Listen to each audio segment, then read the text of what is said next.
Mr. Speaker, I want to thank you for the opportunity to contribute to the motion and the debate before this House. I want to start off by reading a portion of the State of the Nation address and asking my colleagues in the House whether they heard the President say this and whether they believe that this is the true state of the nation. Mr. Speaker, we inherited an economy that was running a high deficit with increasingly high inflation and interest rates. It was also characterized by rapidly depreciating currency. This unstable macro environment created an unfavorable investment environment for both indigenous and foreign capital.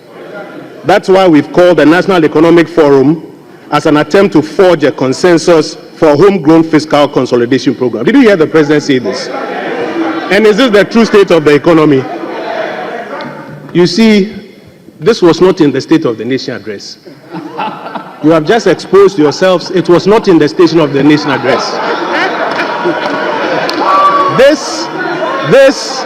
This was not in the State of the Nation address. This was President John Dramani Mahama in 2013. This was President John Dramani Mahama in 2013, lamenting about the economy he inherited from the former president. You know that former president? Professor John Evans Atamils. You can check Hansard. You can check Hansard. There's a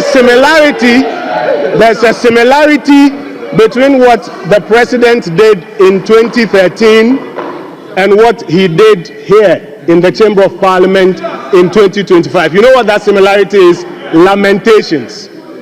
Mr. Speaker, there's a phenomenon where new heads of state spend a lot of time lambasting, berating, demonizing their predecessors, hoping that they will use it as a basis to galvanize a certain narrative about why they came to power. Why you came to power doesn't matter. You are in power today. Your job is to do what? Is to fix it. Mr.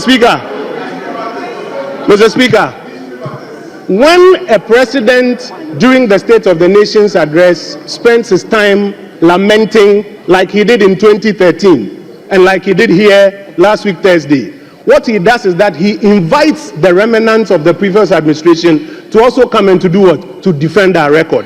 In between the two, the real issues that you campaigned on, the things that the millions of young people who were singing Kwen Kwen are waiting to hear you deliver on, they get lost in the cracks.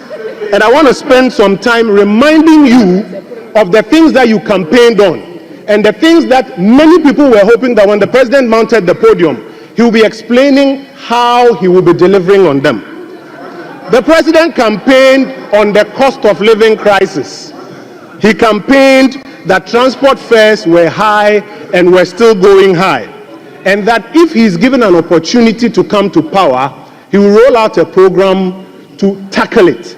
Did anybody hear the president here explain how he was going to tackle the phenomenon of transport fares that are going up?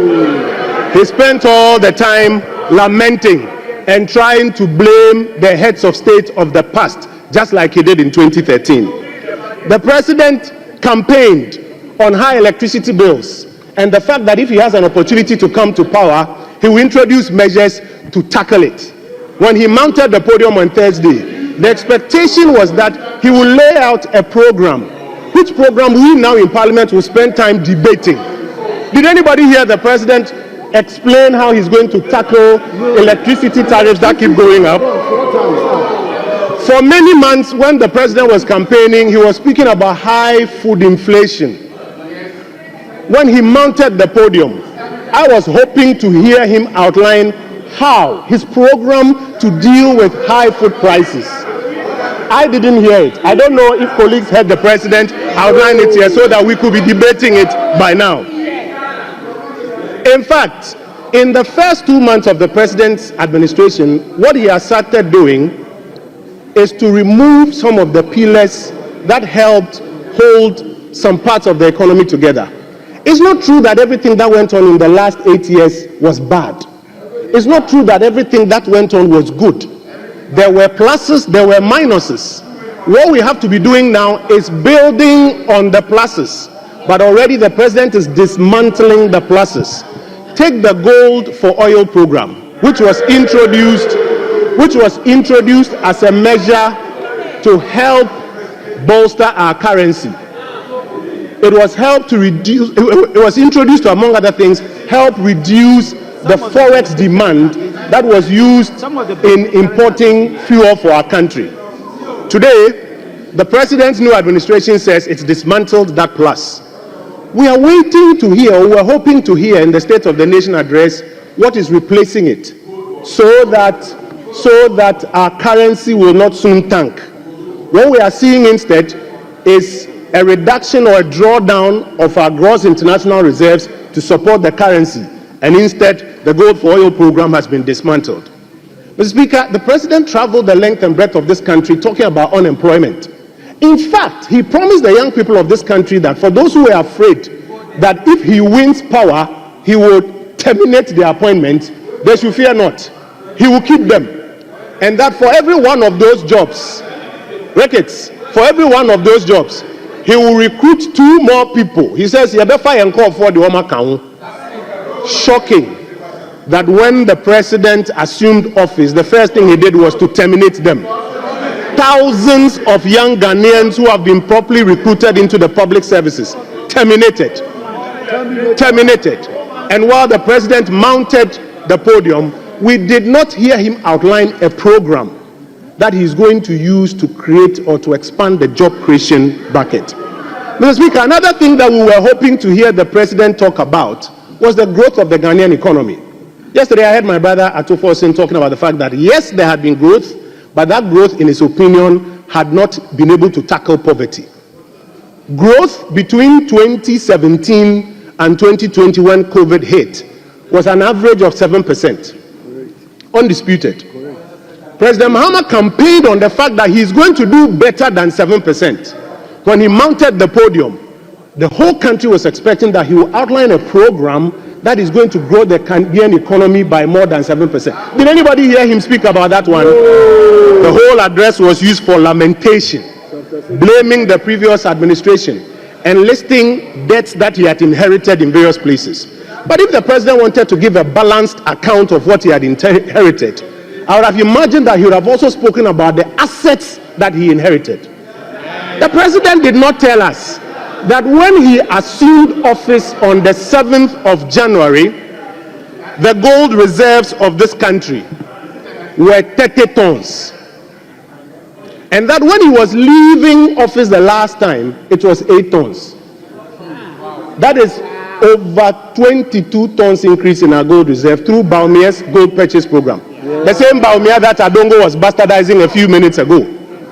If the president wanted to give a balanced account, I was expecting that he would tell us that when he assumed office, he realized that the Ghanaian economy that he left, the economy which, by the way, during his tenure, shrunk by about $10 billion, when he came back, the economy has expanded by about $20 billion. The president did not tell us that. I was expecting that the president, when he mounted the podium, if he wanted to give a balanced account, would tell us that our gross international reserves, which he left at $6.5 billion when he was leaving power, when he came back, the morning of the 8th of January, when he reported to work, he found out that it was about $8.9 billion.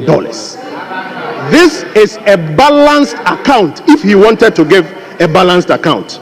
But no, what he wanted to do was to lament, was to complain, was to blame the previous administration.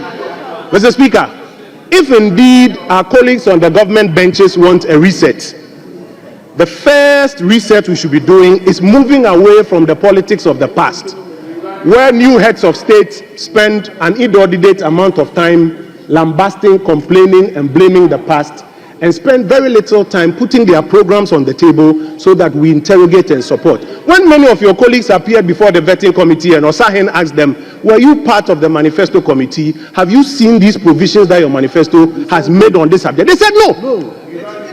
Deputy Finance. They said no, they haven't seen it. You would have imagined that by now, the programs for governance, you will be laying them here.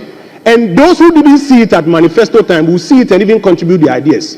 We've been in government before. Sometimes you can be here and you see a colleague lay a paper, you yourself, you don't even know the details, but you are part of the majority. You would imagine that by now, your economic transformation program, you will bring it here. Your 24-hour economic program, you will bring it here. These are the things that we were hoping the president will be giving details about, so that by now Parliament will be seized with them and will be interrogating them. Today, none of them has come before us, and we are spending all our time lambasting the past, trying to blame the past, complaining about the past. That's why Ghanaians voted for you. You have an opportunity to do what? To fix it. No, we don't need to wait for the budget. We need to have them here and now so that we can have an opportunity, you and us, to work on them. Mr. Speaker, I'll be concluding soon. 3 major things that I want to draw the government bench's attention to. Number 1, stop the propaganda. You have won the election already. You don't need to do more propaganda. The propaganda will not create jobs. It won't put food on the tables of people. It won't put clothes on the backs of people. Rather, bring your governance programs. Till date, we don't have a single definition for the 24-hour economy program. Everybody you talk to has a different definition.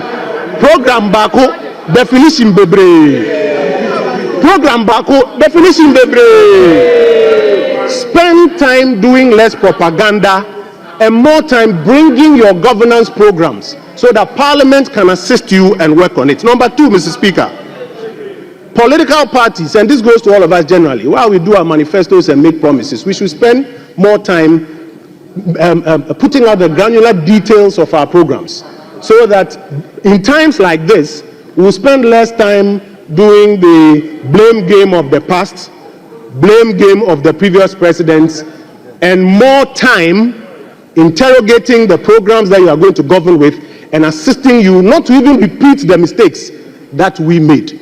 Mr. Speaker, I thank you for the opportunity to contribute to this.